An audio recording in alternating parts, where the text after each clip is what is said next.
And we are live. Welcome, everybody, to another exciting episode, another edition of what we're calling for now Otaku Bros Live, because I don't know, we might change that in the future. But for now, Otaku Bros Live. Welcome, ladies and gentlemen, to another Thursday episode. Happy to be here. Happy to have everybody tuning in, whether you're watching us live or you're watching the later broadcast at home, wherever you may be. Have a great day, night, whatever. Just happy that all of you are here with me. And speaking of being here with me, I have my very good friend Adonis joining me tonight because we're talking something really cool, which is not in the description title because I didn't set up at the last minute. Don't tell anybody. So, Adonis, how are you, my friend? Welcome back to the show. What's going on, Gio? Glad to be back. Am I allowed to say what we're talking about today? Yeah, sure. It's just I wasn't sure because Riley threw a curveball at the last second, and I'm like, wait, what? What are we talking about again? But yeah, you go ahead. You were the one that suggested the topic, and I agreed to it. All right. So we're talking about the recently concluded anime Demon Slayer, Yeah. currently on its eighth volume of the manga. Currently Woohoo. has a ton of hype around it. So why not talk about something Topical. people are loving, right? Yeah, I mean, it's. I always like when there's a show that comes out based on a manga and everybody's watching it. It catches on. It was trending middle of the run worldwide on Twitter, and it just blew up. And now everybody and their mother knows what the heck Demon Slayer is all about. But before we get too much into the title, I do want to remind everybody about our wonderful sponsor that is making this episode possible and where you can get your Demon Slayer books from. It is instocktrades.com where you can get all your collected editions, all your manga up to 50% off. Loyalty discounts tack on an extra 2% to that. And if you order $50 or more in your collected editions order, you get free shipping. How about that? Fantastic customer service, top notch, wonderful packaging that you can only get when you visit our sponsor, instocktrades.com. Also, stay tuned for the end of the episode because we have something really special for you guys. I don't want to ruin it. You're just going to have to sit through and watch the whole thing because we're going to be revealing something pretty awesome that hint, wink, wink, a lot of people have been asking for a while now. So stay tuned to the end of the episode. So, yeah, that out of the way, the chat is already pretty lively. Thank you, guys, for tuning in. I really appreciate it. And yeah, we're trying to convert everybody into mangaism. So slowly but surely, we're getting there. So I'm very happy that we're getting so many people tuning in uh, every month for Otaku Bros. But yeah, Church of Demon Otaku. Slayer. Demon Slayer. How did you find out about Demon Slayer, Adonis? I found out about it through the Otaku's farm. People were talking about it. Oh, there he is. Kimetsu no Raiba. Ooh. Damn, we Of course, the wonderful Riley. Thank you for fashionably joining late. us, sir. What's up? Welcome aboard. Yeah, we are talking Demon Slayer because Adonis is awesome and he picked the perfect topic for tonight. So go ahead. You were saying. I learned about it in the group. Learned about the manga. Didn't really catch my attention. Episode one came out, and you said a lot of great things about it, Gio. So I decided to check it out. I thought it looked like the animation was great, so I decided to check it out. And from episode one, it was like watching week to week. It was a fun ride. It was interesting the entire way through. I didn't know that the manga came out back in 2016. I thought that when I first learned about it was when the first book was about to come out over here, and I think Riley was the one posting a picture on one of his hauls or something, and I'm like, oh, cool, Demon Slayer, that sounds pretty awesome. And I totally forgot about it to keep up with it. Then I see the trailers and the announcements. I'm a big fan of Aniplex and UFO Table and all their works and stuff, so I was pretty excited. And then that first episode hits, and the series just blew up immediately, almost immediately. Like 5 episodes in, everybody was starting to catch on. and now you can't keep those books off the shelf. Yeah, I think the most recent one, Gio and I waited like a month for ours to be shipped, volume 8. Yep. And it's not like I waited either. Like I typically, as soon as it's available, I order a copy. And I ordered it ASAP. It took me a month, literally. Like I got it a month later in a package, like by itself, because it took so long for them to have copies available.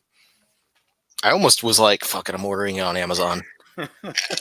Yeah, I pre-ordered, and usually shipping, takes a while to get to my address, so it hasn't arrived. It should be arriving soon, but yeah, a month waiting for that. That was insane. How far are you guys? Are you guys both caught up with the current volumes? I've still only just read volume 7. Okay. I still have just I haven't taken a moment to read any of my more recent manga that's gotten to me. I've got a pretty decent stack. This is just volumes of ongoing things that I need to read. Nice. And then I have a few more books that are like I got the Cats of the Louvre and Levius and stuff like that are just single volume things that I need to read. But I want to turn out all of these like ongoing ones. So Demon Slayer is right in the middle of that stack next to My Hero, which was like so last season. Well, it's coming back up, so it's actually next season at this point. So next season. But it's like Demon Slayer is getting that same meteoric rise in hype and attention, that My Hero had gotten when it first came out. I remember that it took a few episodes, but people really started getting into it. And I think it was really by season 2 when the majority of people were just full into it. I think One Punch Man was kind of similar too. That one took off pretty quickly. Yeah. I mean, it helped that for One Punch Man, was it Netflix that had the series? The first season? Yes. I think I watched it on Hulu. I remember watching it on Netflix because I used to watch it on my phone, like this. Yeah, so that helps. I mean, if it were Toonami or regular TV, I don't think it would have caught on. But being on the new platform for Netflix, and now Demon Slayer is on Hulu and Funimation and Crunchyroll, I think that helps big time to blow these shows up in a big way. I feel like I probably should go against my typical way of being, I guess, and actually watch the anime, because it's gotten so much attention as an anime that the manga didn't really receive. And I loved the manga when it first came out. I remember reading the first volume, and I got onto it because in the group, whenever people were sharing all the upcoming books that were going to be released from Viz and from Shonen Jump, and I remember Kong shared Demon Slayer, Dr. Stone, which I had already heard of, and I think Radiant all at the same time. And of those 3, I was like, because he showed them and he's like, who's interested, who's going to be getting those. And I was like, I'm going to buy all of them. Like they all look neat. I thought I was going to like Dr. Stone the most just because of the pedigree of the creators it comes from. And because Ice Shield is one of my favorite sports series, probably second only to Slam Dunk. But I was, even from the beginning, I was like, there's, the first volume of Demon Slayer was good, but it wasn't like completely there yet. And I was like, there's something here. Like, there's something about this series. Like, I know that I'm going to really love this going forward. Yeah. And then Radiant just had way too much text. Yeah, I thought I was going to like Radiant the most out of the 3, but Radiant was the one I liked the least. I agree. I mean, I haven't read it, but I've been watching the show, and I think I stopped like 3 episodes in. Whereas the other stuff, especially Demon Slayer, it just hooks you, and you want to keep watching or reading. I don't remember what's happening in Radiant between volumes. Like it's one where I have to I have to look at it and be like, Who are you again? oh yeah, okay. And then I jump in and I read the volume, and like it's like each volume individually, it'll wind up being cool because there's really cool fight scenes, and then there's a character that's designed I really love. And the artwork is phenomenal. I don't know about how the anime looks, but the artwork in the manga is phenomenal. But then I completely forget what's going on. And then the next volume comes out and I have to play that whole song and dance again. Volume, what is it? Later, Drummond. Later. 6 and 7 are both out. I know I just ordered them recently. And I'm Yeah, I hoping have now 7. I'm hoping now I can finally. Volume 1 just does nothing for me. No, volume 1, that first chapter is like 3/4 of the volume. I was like, when is this first chapter even going to end? And what is even happening? And I just hear this loud kid wanting to fight monsters. It just does nothing for me. But hopefully it gets better. It just has really cool art, and there's a really, really, really, really, really, really, really, really, really big girl, and there's a guy who has a big beard, and his beard, the beard has underwear on it, and there's cool fight scenes, and one guy has a sword that kind of, if I'm not mistaken, looks like a giant kunai, which is neat, and yeah. Is the guy with the beard? Oh no, this guy doesn't have a beard. Never mind. I thought he was like the cover of volume 4. I think he's on the cover of volume 6. It's all the way over there though. Okay. The cover of volume 5 is the really, really, really, really, really, really, really, really, really, really big girl. Does she have like green hair? Right? Yeah. That's what I thought. She's like ginormous. I didn't expect it, and then all of a sudden she appears, and I'm like, whoa, she's huge. Looks like we lost Geo there for a second. It froze and I hit the wrong button at the same time. We gained Geo. I missed you already.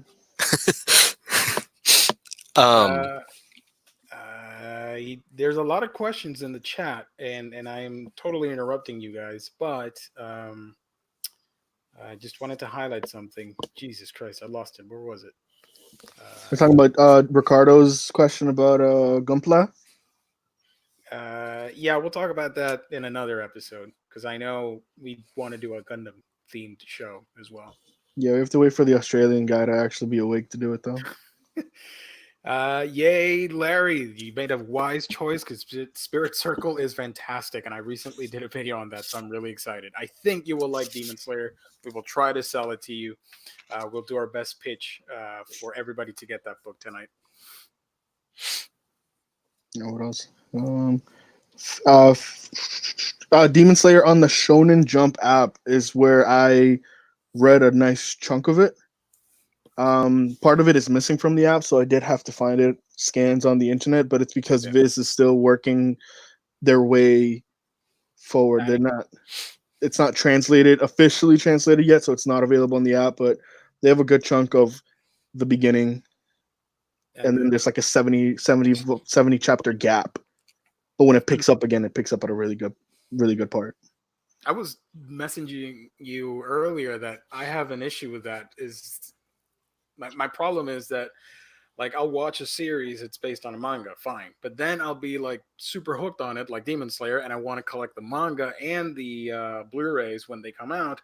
So if I do have the app, now I'm like, if I'm reading it in the app, now what's the point of collecting the manga or getting the Blu-ray? So I opt to, I choose not to read it on the app. I just get the volumes and read them physically. That's one of my OCDs, I guess, with manga. I feel like that too. That's why I draw the line at collecting the Blu-rays, especially for something long running that is licensed out to, what's the name? Not the really expensive people. Aniplex? Aniplex. Yeah. I don't want to pay $70 for 2 episodes. Yeah, they're terrible. Yeah. I mean, the problem is people keep buying, so they keep doing their thing. It sounds like they have the same like price structure as how it used to be with the old VHS tapes of like you'd get 3 or 4 episodes of Dragon Ball Z for $30. And that was just how it was, and that was normal. And then you'd be forced to buy 6 tapes to finish a saga so you can get the connecting spines and have an image of Krillin getting kissed on the cheek by 18 or something. No. I mean, the thing is, like Aniplex, they do that stuff. They charge you a lot, but you're getting premium quality. Like a chipboard box from Funimation will not be the same as an Aniplex box. It's totally different, and the quality is there. But I mean, I would rather pay $20 for a full set or $30 than 180 something for the whole series. I'm like, oh, come on, guys. Not made out of money. Basically. I like, for instance, I think I got Cowboy Bebop on Blu-ray for $20. Mm-hmm. That's awesome. Like you get 26 episodes, whole show, $20. And then I look at some other stuff like for instance, like what? Ray Zero, they're licensed by Aniplex. Isn't there like collected edition like $100 for 20 episodes? Well, I was thinking about FMA and like FMA Brotherhood. That's also Aniplex. Yeah, and those they're super nice collections of the stuff, but like it's for Brotherhood, it was like the 2 sets and each set was $100 and I was like, Jesus. Yeah, I mean, it was originally Funimation, so it was cheap, but they let the license expire, and now Aniplex picked it up. So they transferred everything over to their system. It's $150 or something like that. I'm fine. Thankfully, I have my Brotherhood Blu-rays from Funimation. Those are pretty rare, quote unquote. Funimation just dropped the ball on that. First, they were just sitting on money, not reprinting them, and later like not renewing it. But whatever. Yeah, they'd rather keep Dragon Ball in circulation instead of FMA. I don't know. Basically, what else? Yeah. But we're not talking about FMA. We're talking about Demon Slayer. All right. So who wants to talk about the overall plot of Demon Slayer and what you guys thought of it when you first read it? So there's a kid and his family was demon slayed, and they're the opposite of demon slayed. The demons wreaked havoc, and it was Michael Jackson and what's her name, iCarly. And they killed his entire family except his sister, but his sister gets demoned by iCarly. And Megan. But yeah, Megan. And the good boy does not want that to happen, so he puts her in a box and takes her with him, and he demon slays all the Kimetsu no Yaibas. And there's a boy who's a pig, and there's a boy who cries with lightning, and there's a girl with like pink hair and a giant bust. Yeah. And that's the plot. There you go. Yeah, I mean, in a nutshell, Tanjiro is the best, one of the best shonen leads, in my honest opinion, and he's just the most wholesome boy. And there's Michael Jackson. Yep. So I wasn't exaggerating. Where'd my volume 1 go? Oh, there it is. So yeah, basically, just Riley said it best. It's I made the comparison of it being like a vampire hunter story and got some flack for it, but I really do think it's following the same formula as a vampire hunter show, because the demons want to eat people, or if they get some blood in their system, they turn them into demons. So I'm like, yeah, it's pretty much a vampire story, but it's such a mix. Such a mix of I think I was talking to Alex about it. He said that we were comparing it to Bleach a lot because Riley, I have volume 1, by the way, if you haven't found yours yet. I got it. Okay, cool. There's so many comparisons to Bleach because you have samurai hunting down these mythical creatures except instead of the Soul Society hunting down ghosts, it's a bunch of 14, 16-year-olds hunting down demons, because nobody in the demon corpse is like older than 20 at this point. Yeah.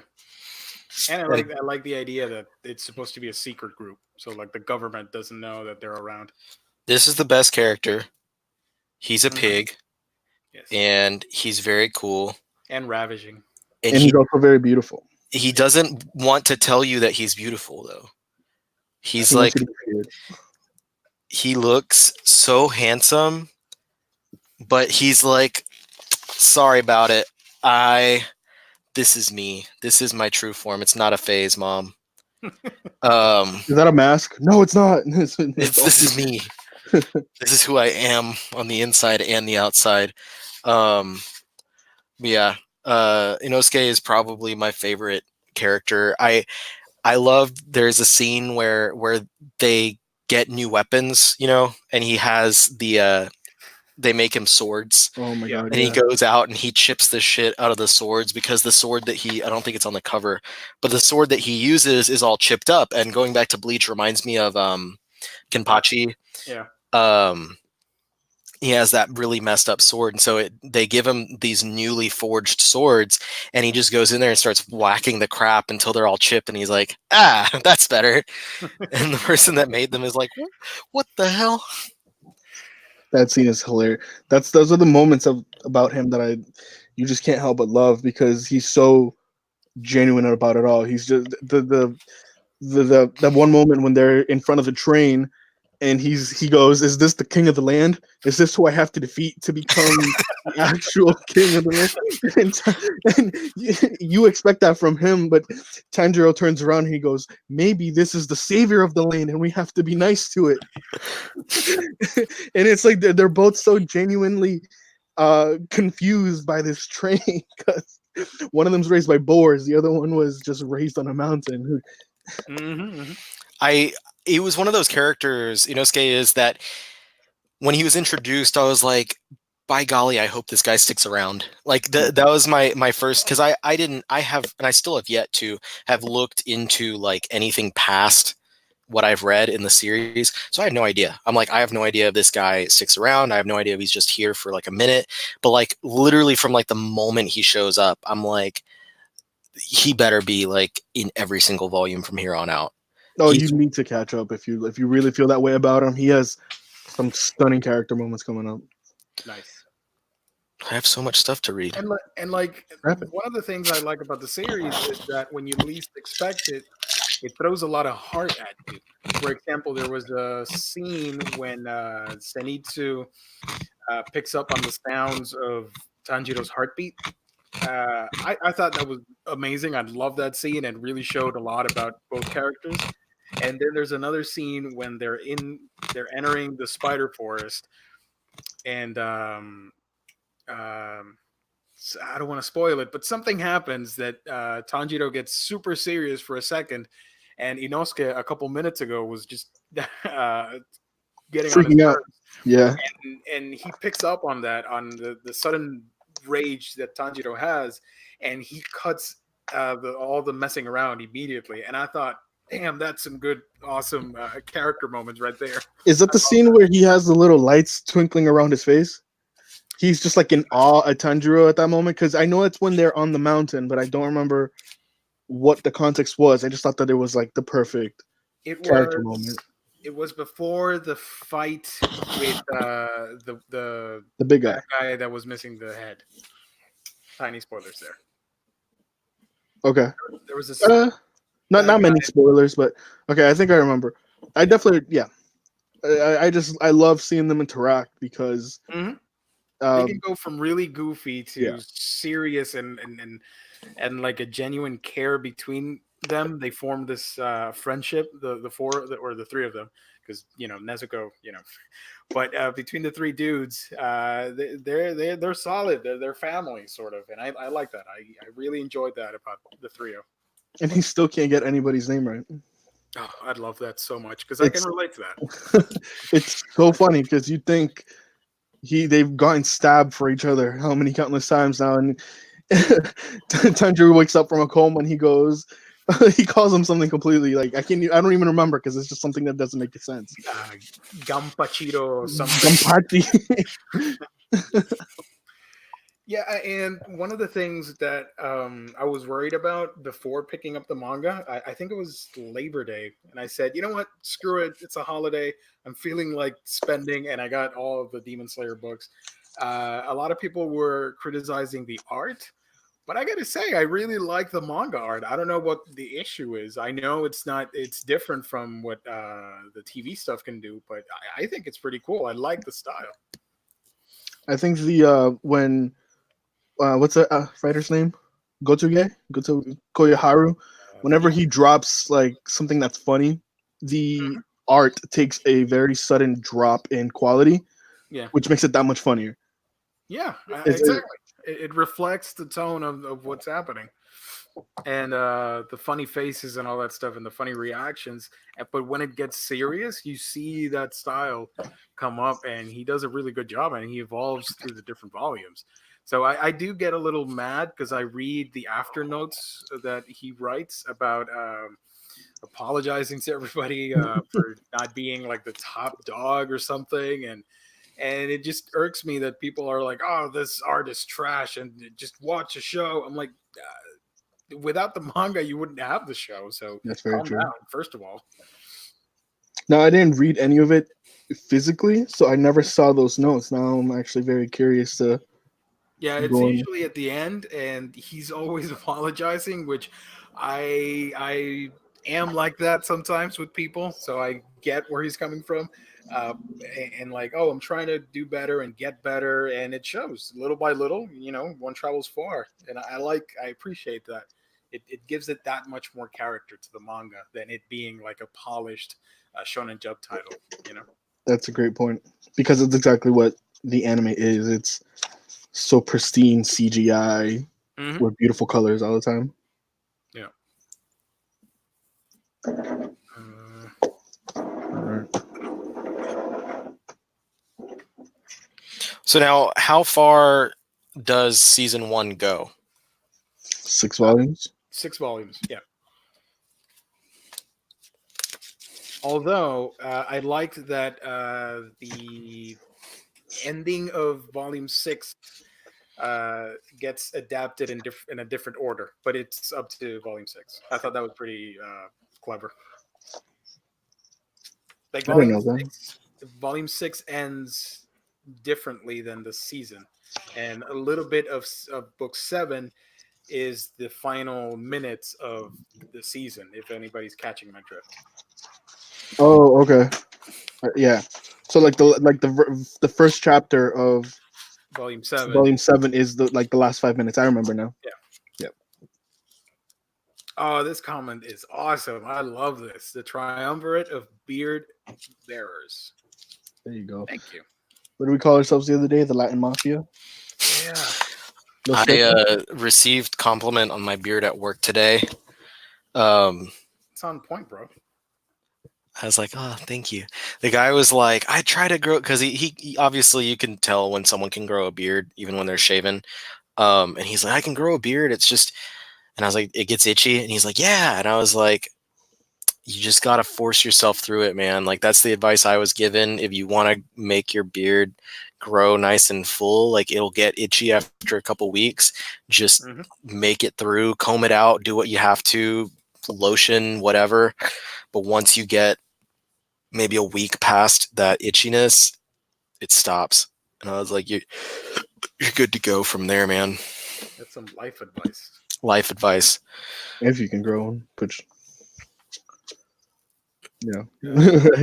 It's not Demon Slayer related, but Fenner, I did want to answer this. Gio, I read the first My Hero Academia manga volume, and I thought it was pretty good, but it seems the anime would be more fun. Do you recommend the anime over the manga, or both?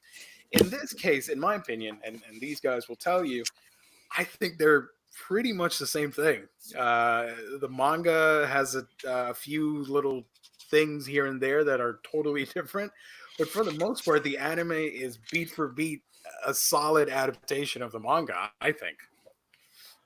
So my opinion, I watched the anime first because I had seen volumes of the manga and I thought it didn't really look like it was going to be up my alley when I just saw like the first volume on the shelves at the bookstore. So I watched the anime because I had heard some people talking about it, and it sucked me in really quickly. And I watched the whole 13 episodes within like a day of that first season, and it was awesome. And then from there, I bought the manga. But what surprised me was that whole first season was only like 3 volumes of the manga. So the pacing from there, I couldn't continue the anime. Like I stopped watching it because the pacing was so slow in comparison. So I think that the anime is a really good way to get into it really easily. But for me personally, and it does have to do with like my own reading pace. Um, it's like it that's one of the reasons I don't watch a lot of anime that's based on manga is because the pacing is always way slower than how I read it. And you get those like filler scenes of just like you looking at scenery and stuff like that. And things are dragged out. But when you're reading it, it's a lot quicker. And not only that, but it took a lot less space, like 3 volumes of the manga covering a 13 episode season.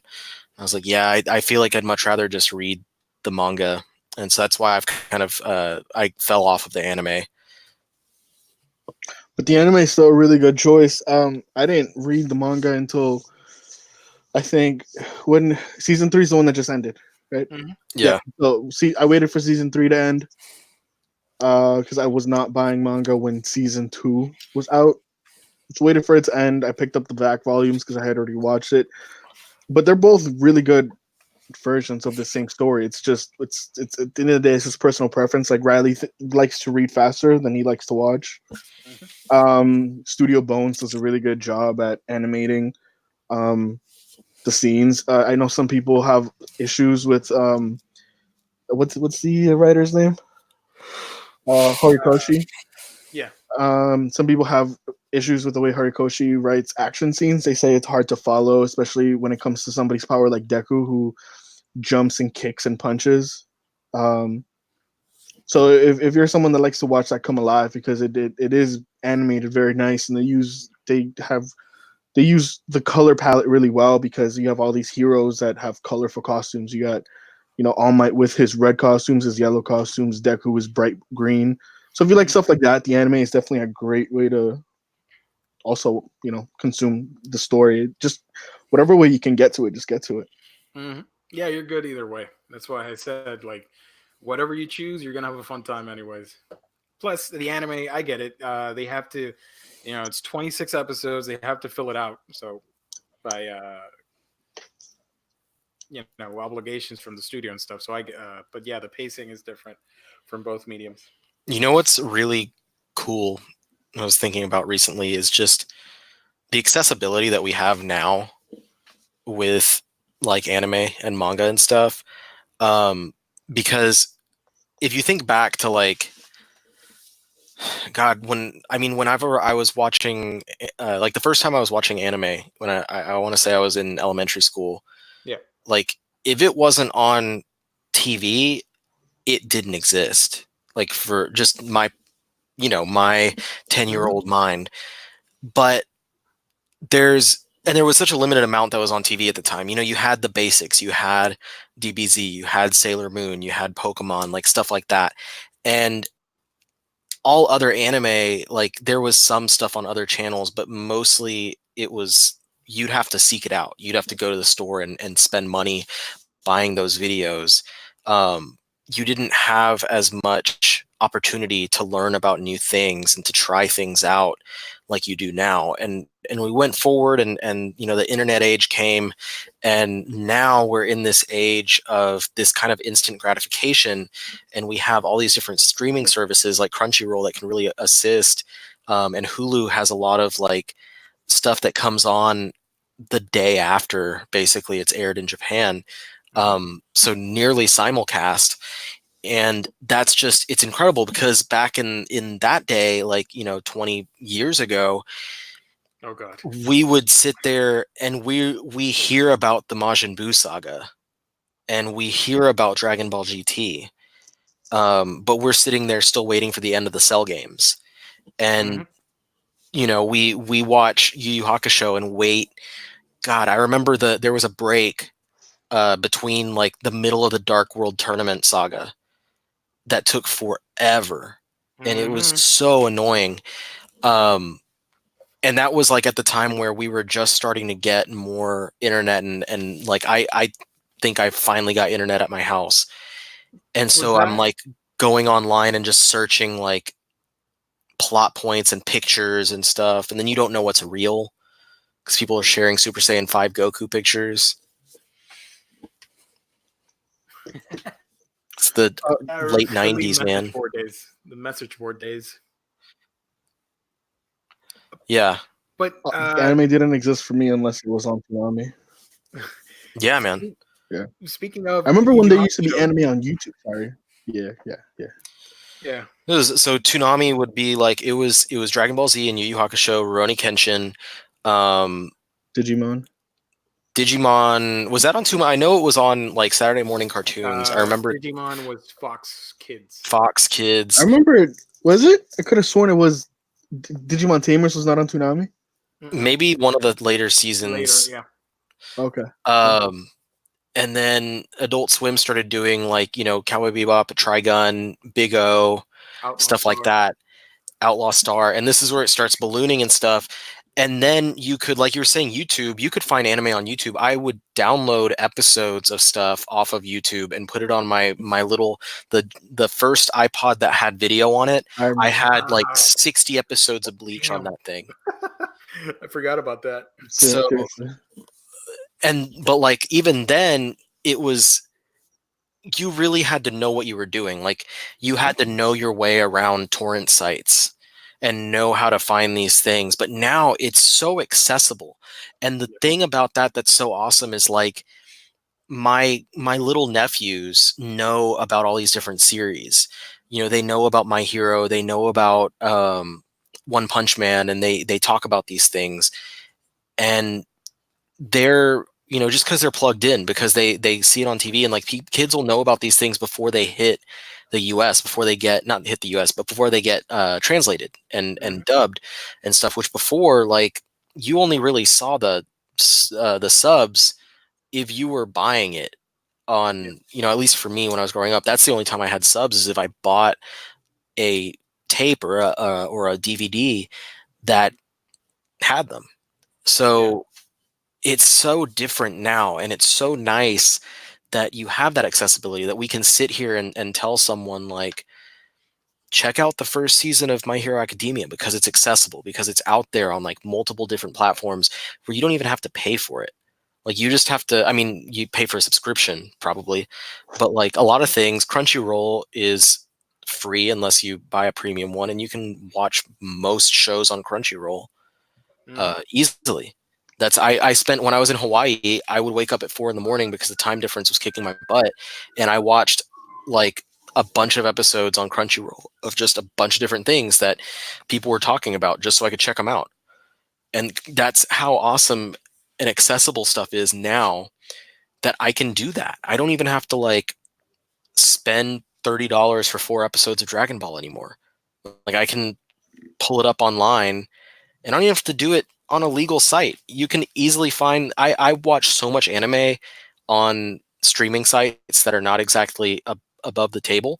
And it's so easy. I just find it and I'm like, boom, it's there. And I watch it, and it's good quality and it's easy. And then you can get a 1080p, like yeah, literally like watching a Blu-ray video. But and there's so much out there now, like all these series. I remember going to the store when it just, the manga revolution had just started, and that was what Tokyo Pop was calling it. And you'd see like the main books, like you'd see the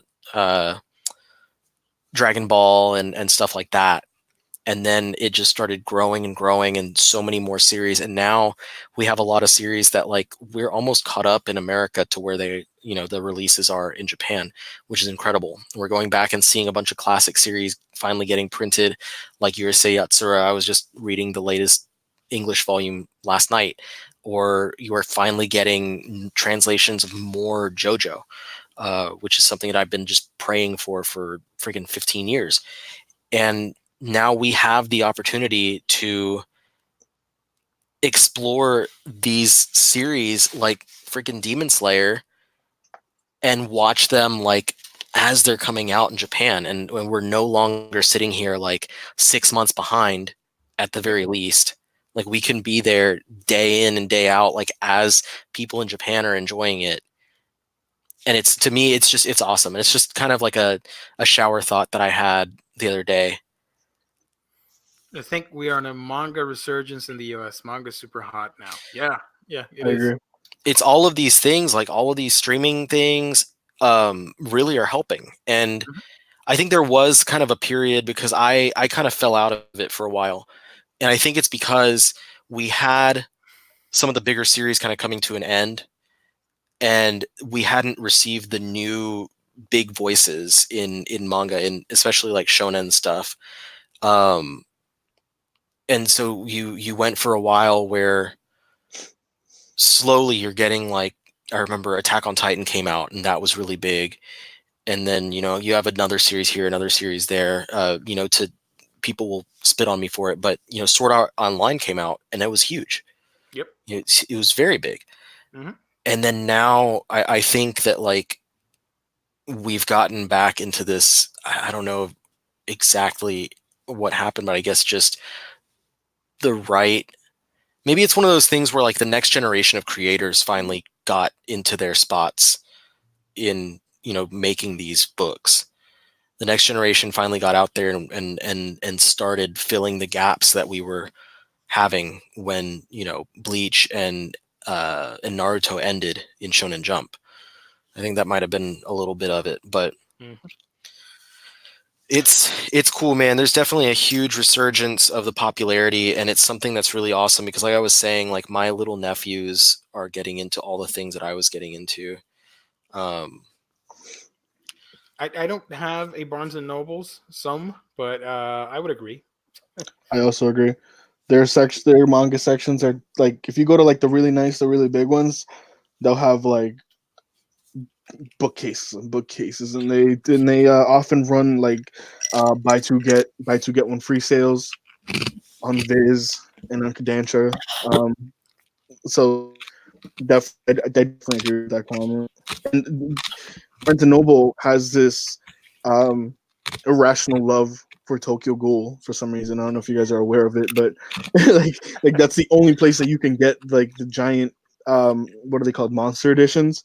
yeah, Like I'm not dissing Tokyo Ghoul in any way, shape, or form, but uh, they just really like the series. I guess that they've written extensive reviews about the article in company. Yeah. So yeah, no, and I'm sure they're making a killing of it. I'm sure they go through manga like you probably don't even realize it. for me growing up, it was Borders that I went to. Same. Oh, Borders. Barnes and Noble, I felt, was like the snootier version of Borders, Yeah. because they were more expensive. Mhm. Um, and at that time they didn't have as many like deals, and you have to sign up for their program, like their loyalty thing. Borders, it was free, and Mhm. Borders was like every week they would send you something. It was buy two get one, or buy three get one, or spend this much and you get this much off. And like I would earn enough points to where almost every single month I would get like a coupon for money off. So, man, like, I stretched all of my shit so far with Borders. Like, it was almost every single month I was having some deal go on where I'd go in, and a lot of the series that I bought, a lot of the series that I got into, it was because I went in on a day like the first week of the month where a bunch of things released all at once, and they had like a buy three get one sale going on, and I'm picking up 6 books already, and I was like, ah, man, what do I want for free? So I'm like looking around and seeing what else I can try. That happens so often that I would try something new just because of that. And the majority of the time, the ones that I tried were not good. But every once in a while, I'd try something that was really awesome. Mhm. Um, and also, one of my best friends, he would basically just get dropped off at the bookstore after school and sit there for hours, um, and read so much manga. And then he would come back to me the next day and be like, "You need to read this. You need to read this." And then, me being me, I have to buy it. Like, I didn't feel good about sitting there and reading it, so I'd go in and buy. And that's why I read like Rave Master, for instance, because he came to me and he said, "You need to read this series, dude." And so I checked it out and I was like, "This is great." Borders was what Bed Bath and Beyond is now. Coupon based. You have to wait for deals. It hurt their business, and then Amazon happened. Yeah. Well, I was young, so I don't remember. I just remember getting birthday money and going straight to Borders and picking up Pokemon and Whistle. You know. My first manga that I ever bought was in 2003 at Borders. It was Samurai Deeper Kyo. I found the first volume. I'm like, oh, this looks pretty cool, and I got it. And I remember pre-ordering books, and I would get a postcard in the mail that said, "Hey, your book arrived." I'm like, this is so awesome, and I would go and I would get the new volumes, and like Riley said, we get coupons, and I would get a free volume or something like 20% off or 10% off. It was great. I miss Borders. Yeah, man. Like I get it. I get like why they kind of went out of business, and I even said that to like, I think I was talking to my dad, and I'm like, man, this sucks. Like they had so many deals, and he's like, that's probably why they went out of business, because they were relying too much on deals. But at the same time, like, and it's the same at Barnes and Noble. Like they have such ridiculous prices for some of their like movies and stuff. Yeah.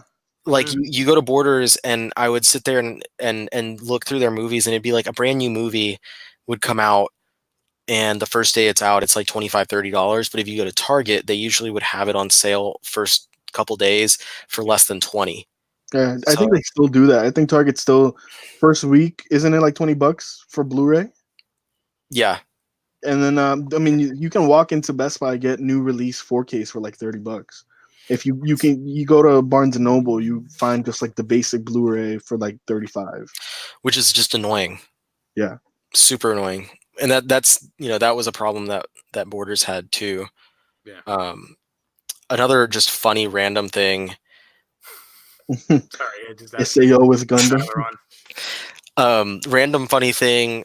I remember like talking to my dad about basically about like inflation and capitalism, and I was like, manga won't change in price though. Like this is the set price. And it was when Shonen Jump titles were $7.99 and $7.95, and I was like, it's not going to go up. That's part of their branding. They're cheaper. Like it's $2 cheaper than everything else.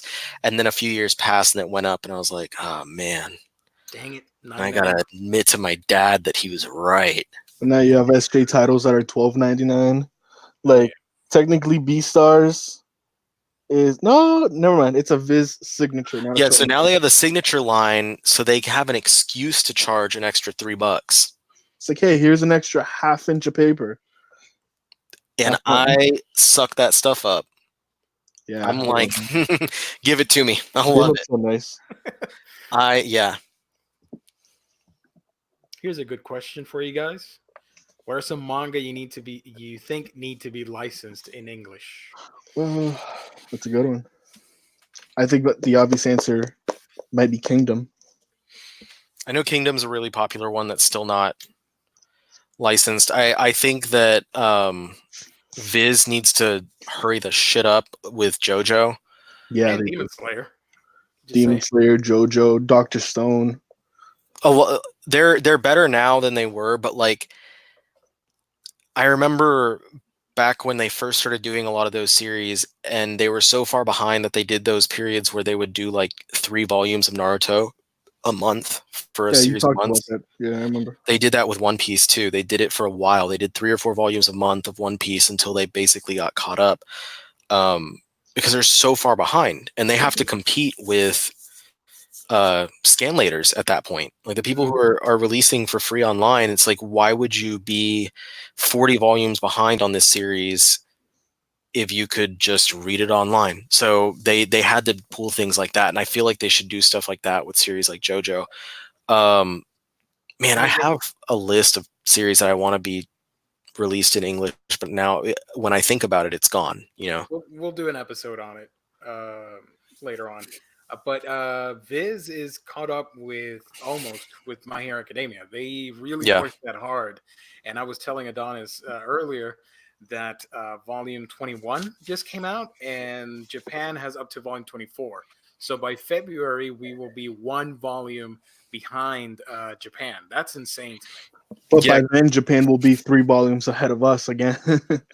Yeah. Because it never stops in Japan.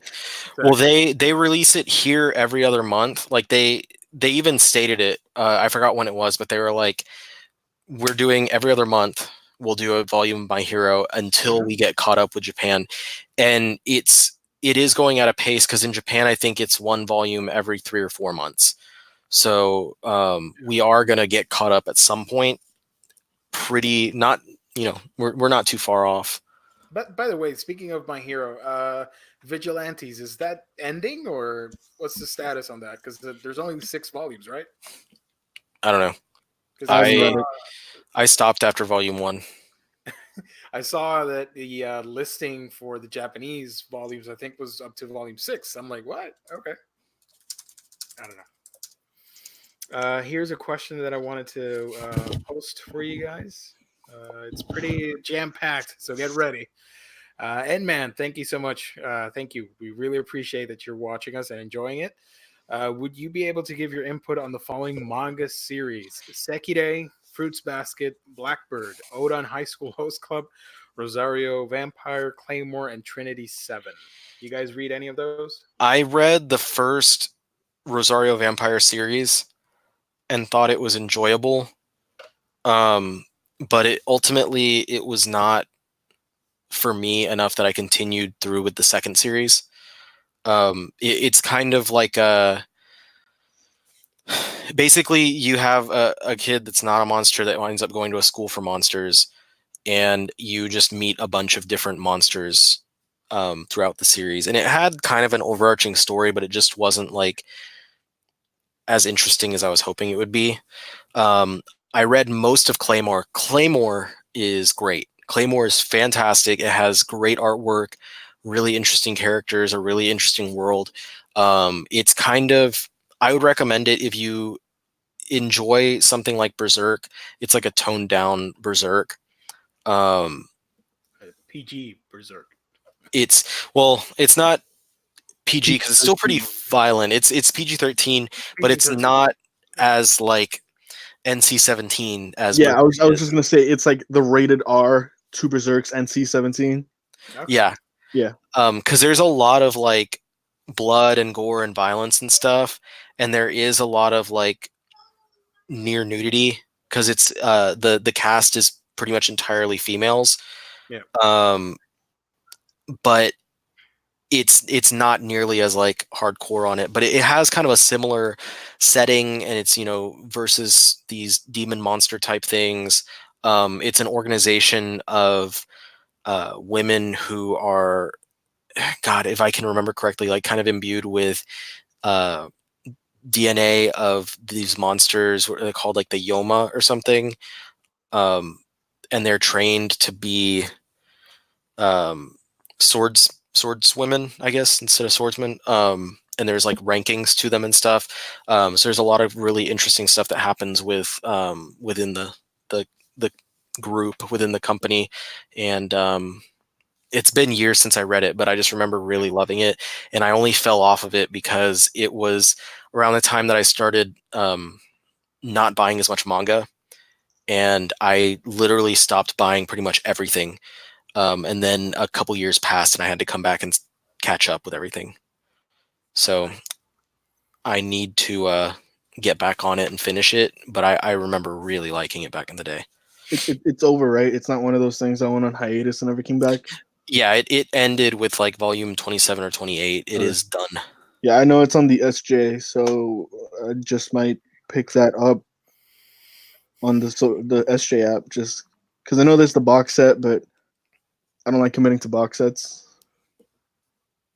Yeah, that's cool. What other series was he interested in? Sekirei, Blackbird, Oran High School Host Club, Trinity 7, and Fruits Basket. I know about Yeah, I know Fruits nothing about Basket, those. and I can recommend that wholeheartedly. If you want to have a fun time with something wholesome, a little romantic at times, and comedic, and something that pulls at your heartstrings with a very lovable cast, Fruits Basket is awesome. But the other series, unfortunately, I have not read them. Yeah, me either. I have a very specific taste in manga. Here's a crossover question. Isn't there a Batman manga? Can you guys imagine either DC or Marvel licensing characters to another publisher who specializes in manga? An example when Marvel had the Image guys reimagine FF and Cap. So there is. I have the Bat manga. It's so boring. And there are more modern manga versions of these. Like there's a lot from Marvel There's a actually. Justice League manga that's currently ongoing. There's Justice League. I think Batman has one as well, currently going. But from Marvel, there was actually an entire like line of Marvel manga, and the Spider-Man one has. I think his suit is available on the game, Really? if I'm not mistaken. So that Yeah. there was also all the Marvel anime. There was like the X-Men anime, Wolverine anime, and stuff like that. So Marvel does a lot more with that actually than DC does. I think that who was it? What's his name? Who does the artwork on One Punch Man? I'm pretty sure he did some sort of Spider-Man thing. Murata? Yeah. Murata? Yeah. Let me see. I know nothing about that. Murata, Spider-Man. I'm pretty sure that he.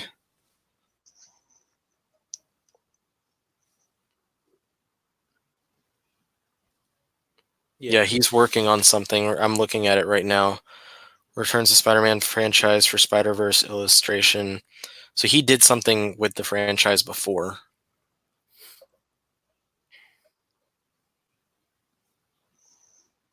Catching up with the comments, and some I agree.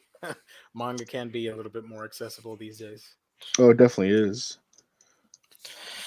The big difference with when you're looking at manga, the biggest thing that people worry about is something that has too many volumes, like One Piece.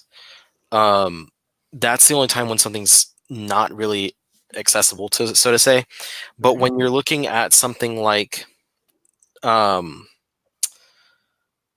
Western comics, it's very hard to pinpoint. Like everyone's going to give you a different answer when you ask someone, where should I start with the X-Men, for instance?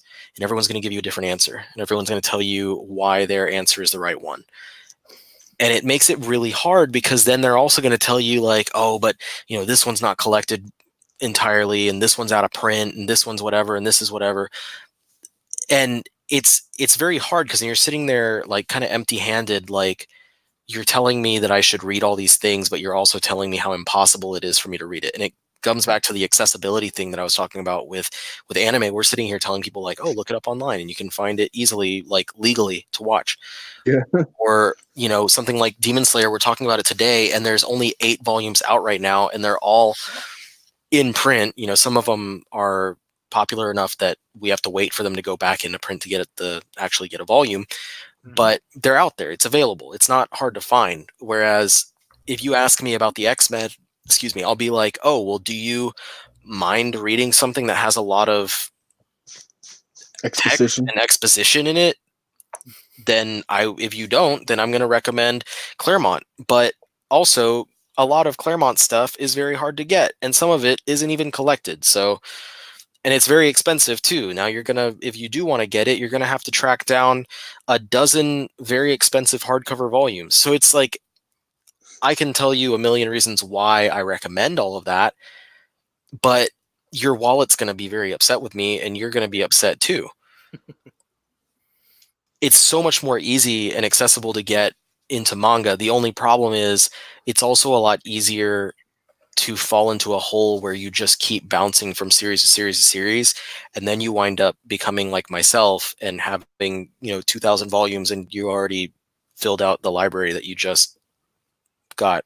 Are you at 2,000 volumes? Did you count? I didn't count, but I know that when I was in Austin, I counted 16 something, and it's been 7 months, so I wouldn't be surprised. Nice. I'll have to go through and count again, but like I got to 800 the other day. Oh, and I was proud of that.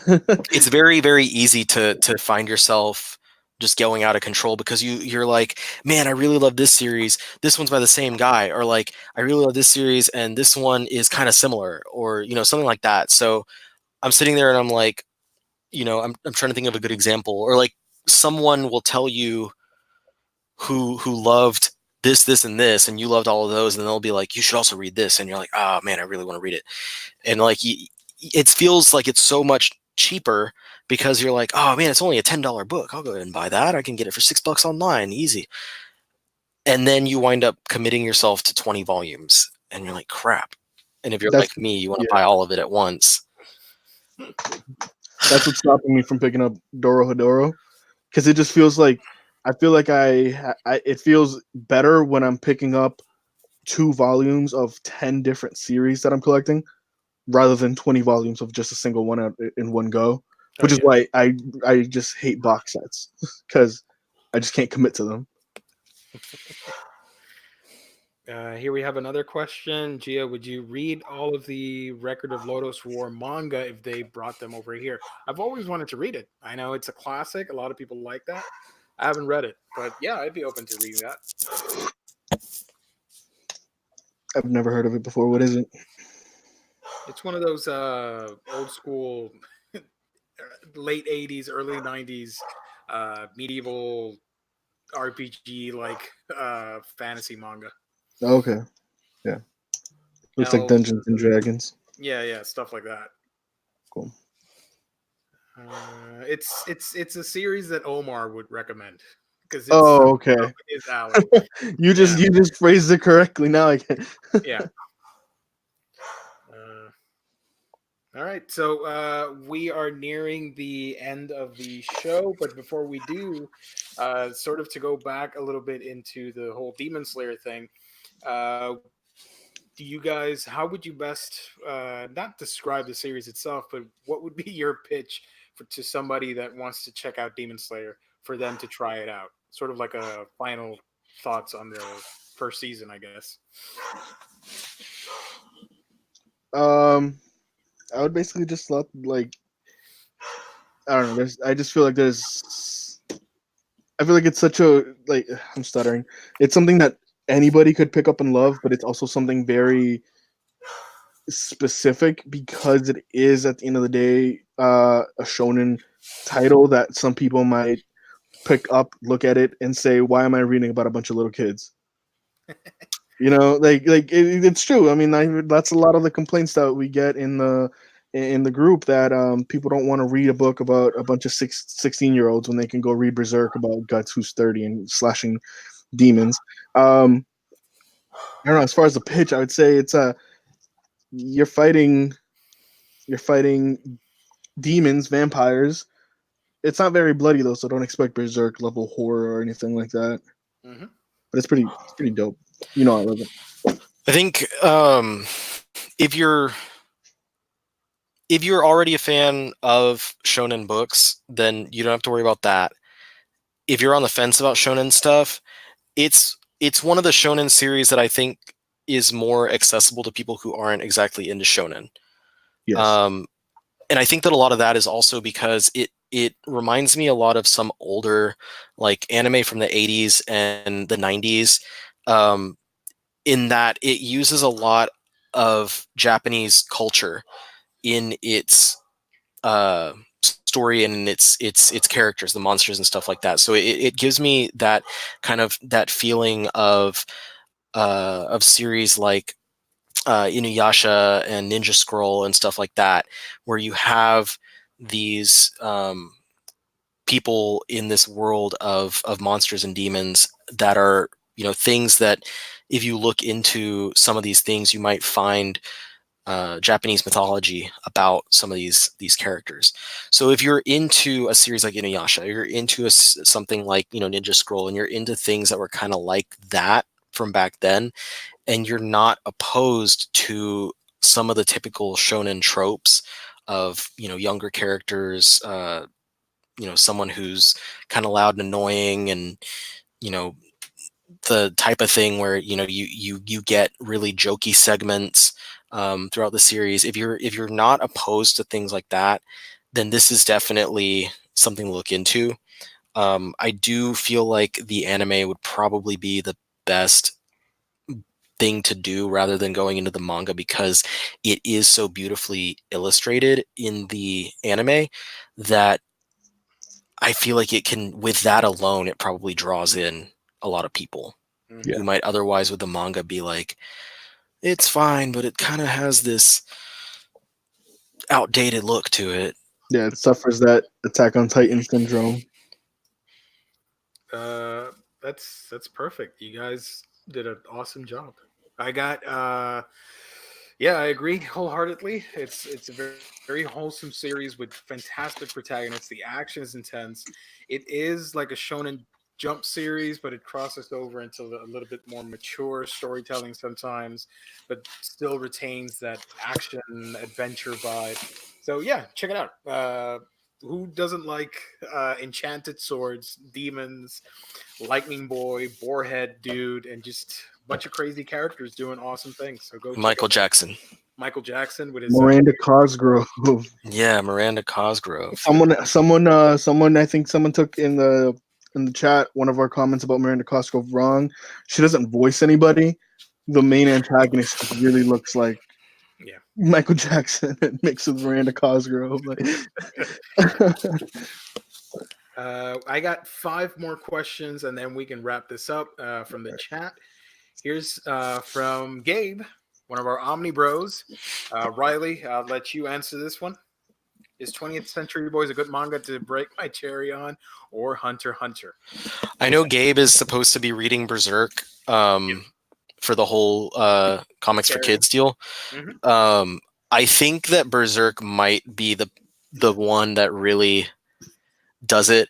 Hunter x Hunter is shonen, and it is like younger characters and stuff, but once you kind of get past the initial I want to say just like the initial couple volumes, it starts to get a lot darker. That one's more reminiscent of what you would expect from like a fighting manga, but with a more dark, mature tint on it. So if Dragon Ball Z was a lot darker, basically, is the easiest way to say it. 20th Century Boys is fantastic. That one I would say is, if you enjoy stuff like Stephen King's Stand By Me, uh, and the idea of a generation spanning murder mystery is it entices you. 20th Century Boys is a really good one to get into, but it is just that. It's a very well paced mystery series. It's not action packed. There is some action sequences, but it's not like action packed. It's more of a drama Heavy overall. drama, yeah. Yeah, heavy drama. If you wanted to try something by Urasawa, I would recommend first to look at Pluto, because it's so short and concise. It's only 8 volumes. It's very quick to read. It's the same kind of idea. It's kind of a murder mystery type thing, but it's a lot shorter. And if you enjoy it, then you'll very likely enjoy 20th Century Boys. Here we have another one. Riley, I heard you mention Urusei Yatsura earlier. I have the first 3 and we'll get the 4th. However, I heard that before Viz started putting those out again, that they did not intend to release all. Is that true? I have no idea. I didn't hear them say anything about not intending to release the whole series. I only ever heard that they intended on this being the first time that they've released it completely, because they had released pieces of it prior, but never completely. It was one of those that got like back before they kind of established this size of manga. It was the ones that were kind of the signature size, and they also released it in single issues back in the day, and they never released the whole thing. As far as the quality goes, if you're a fan of Takahashi's work, mostly I'd say if you're a fan of Ranma 1/2, you'll probably enjoy it. It's obviously an earlier work of hers.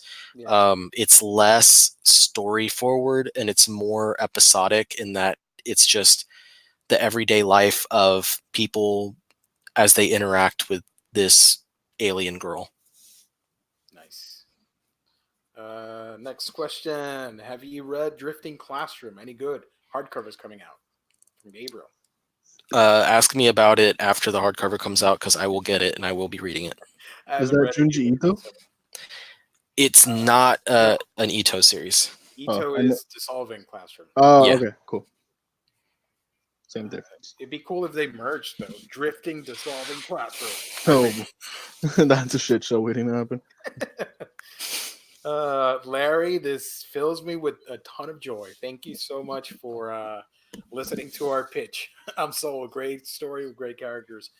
I love Harry Potter, so why would shonen genre be an issue? Yeah, I mean, Larry, you have great taste.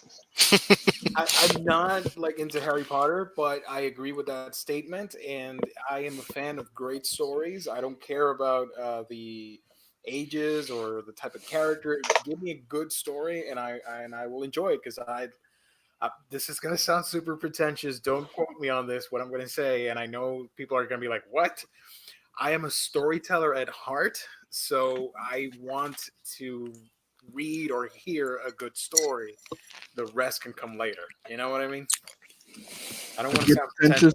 I'm pretentious too, because I agree wholeheartedly. Yeah. That's what we're here for, to get the good stories out. I think something that's great about the shonen genre, at least the ones that, like, the best of them are like the best of, like, you know, Disney movies and stuff. You can enjoy it with your kids, with your nephews, your little cousins and stuff. Mm-hmm. And it's nice to have something that goes beyond just a single generation. It's nice to have, like, when I was in Disney World with my nieces and nephews, we're sitting there getting just as excited about, you know, the same things as each other. Like, you know, I really think that Frozen is a great movie, and my little niece adores Frozen, and we went on the Frozen ride, and I thought it was incredible. And she was having the time of her life, and I thought it was beautiful. It's the same thing. Like, my nephew loves Naruto, and I'm like, damn, dude, I was your age when I started reading Naruto. And it's so cool that, like, I'm sitting here and I'm literally talking to him about these characters sometimes, and I'll share memes with him and stuff about Naruto. And it's so cool.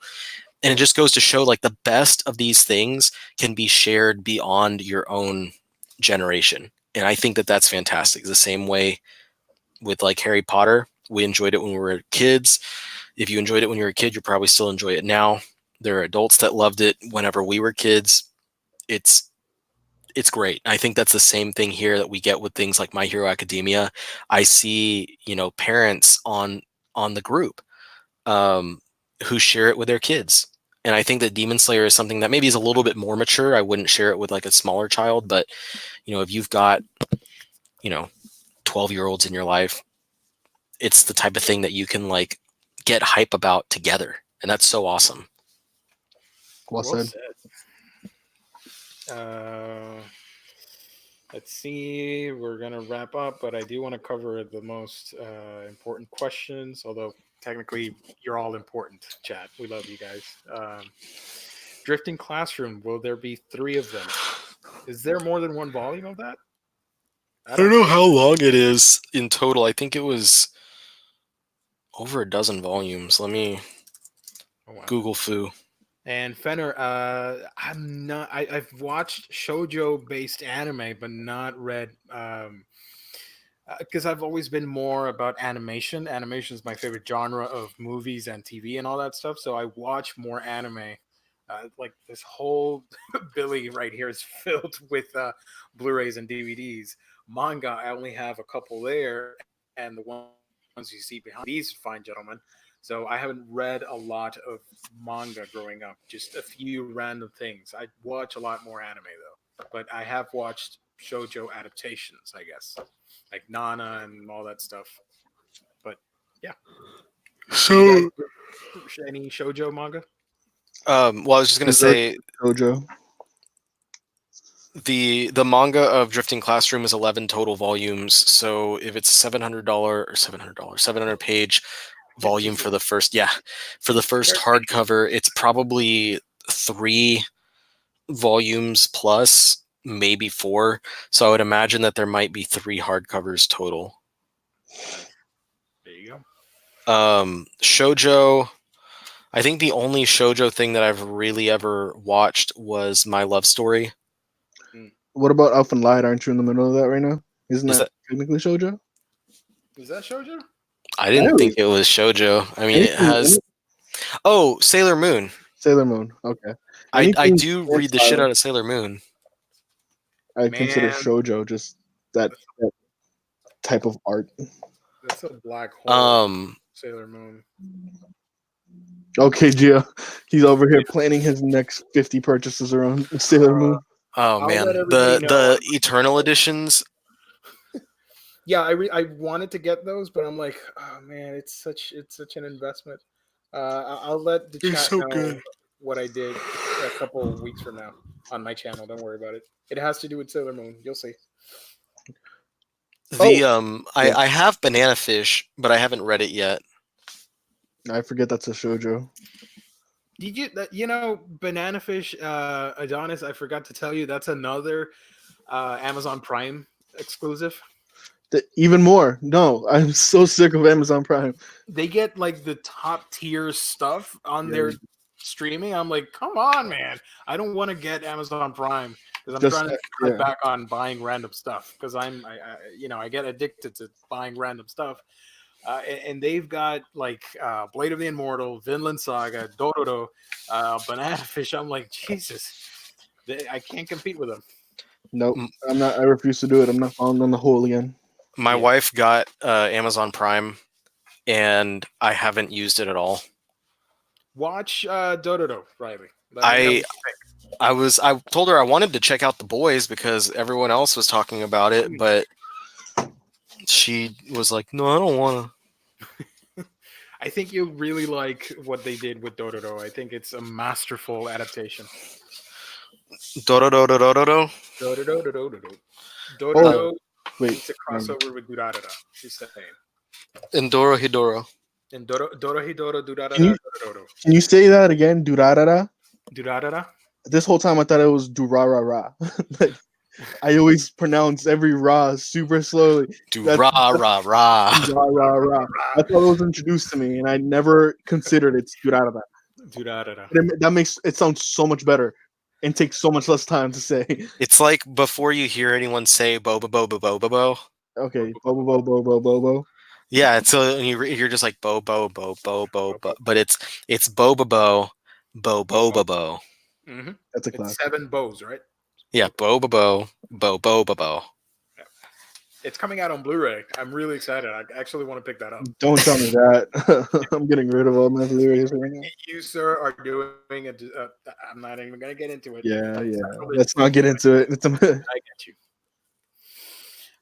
So we're nearing the end of the show, like I mentioned a few minutes ago, but I wanted to mention real quick that the main topic was Demon Slayer, and everybody in the chat and watching at home, later in the broadcast replay, you can find Demon Slayer volumes if you visit our sponsor page, instocktrades.com. You can get your collected editions and manga over there at 50% off. Loyalty discounts, tack on an extra 2% to that. And if you order $50 or more, you get free shipping. They have the best, wonderful customer service, amazing packaging that you can only get at instocktrades.com. And before we wrap it up, we sort of did a little snafu on social media last week, and I wanted to redeem myself. It was a quick little mistake, but we fixed it. A lot of people have been asking, hey, where is the quarterly code for OmniBros? We got you. We heard you, and we've got that code for you guys.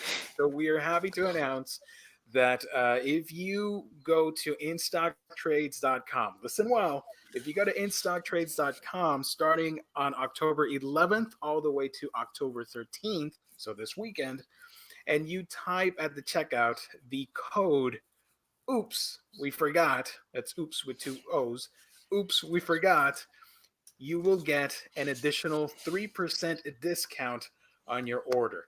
That does not stack with the loyalty stuff, mind you, but you can get all those manga at an even sweeter discount price, if you know what I mean. So use the code oops we forgot at checkout, valid from October 11th up to October 13th. So get on it, use the code this weekend so the sponsor knows that you guys like the show and appreciate them for helping us out and helping you guys out with an extra discount this weekend. So yeah, the code is oops we forgot on our sponsor page, instocktrades.com. I'm going to post it on social media and I'm going to post it on the community tab. Don't worry about it. Oops, we forgot. October 11th to October 13th for an additional 3% discount. That's the code for this weekend. And they do have almost all of Demon Slayer's volumes on there. I think they're only missing volumes 2 and 6 are the only two that you can't order off of IST at the moment. Like I was saying before, that doesn't mean that it's out of print. That means they're probably just waiting on a new printing of it to pop up. So they might have those volumes in the future. Yeah, all the websites, they're having a tough time keeping up with demand because everybody's out of stock on certain volumes. Even Gabe said that at Torpedo, he can't keep it on the shelves. And in Japan, they even are having it sell out constantly. Yeah, I saw that. Alex posted that, right? Volume 17 is like super pricey. But that's it, guys. Thank you, everybody, for tuning in. You were wonderful. Thank you to the chat. I see some people are already excited and they're putting orders in. That is awesome. Bless everybody. To my wonderful co-host, thank you so much. Adonis, where can they find you if they want to get a hold of you on the internet? I'm typically YouTube thing, but where can they find you? I'm typically refreshing our manga page on Facebook, The Otaku's Farm, where I like to talk crap and give people a hard time. So come hang out. FYI, not the store. Sorry. FYI, you have to be a member of the main omnibus group to get the perks. You know, it's like one of those Disney Plus apps. You get really nice bonuses. You can participate in the otaku side if you go to the main website, the main page that Riley set up, right? Yeah. Kimetsu no Raiba, where can they find you, buddy? So you can find me on the Otaku's Farm. You can find me on the main group is the Omnibus Collectors Comic Swapping Community. So join in, message one of us if you need to get in. We'll let you in, and then you can join into the Otaku's Farm, and we'll talk about that stuff there. On YouTube, of course, you can find me here every Thursday. And on my channel, I finally got my library set up, as you can see behind me. So I posted a video. If you haven't seen it, please subscribe. I do a nice tour of my library as it is right now. And it's kind of my reintroduction into my channel. So go check out my channel. It's Riley Mo, RYLEYMO. In my newest video, you'll get a nice taste of not just my library, but a little bit of a look at my new house as well that my wife and I are very happy about. Hey, congrats, man. That's awesome. Thank you. You can find me at A Week in Geekdom, where I talk about anime, comics, manga, and everything else. Just type A Week in Geekdom, and I am there for you guys. All right. So for everybody here, everybody watching, thank you so much. We have got to go. We'll catch all of you next Sunday for news and topics of geek culture and comics. So, night, everybody. Night. Peace. We're ending the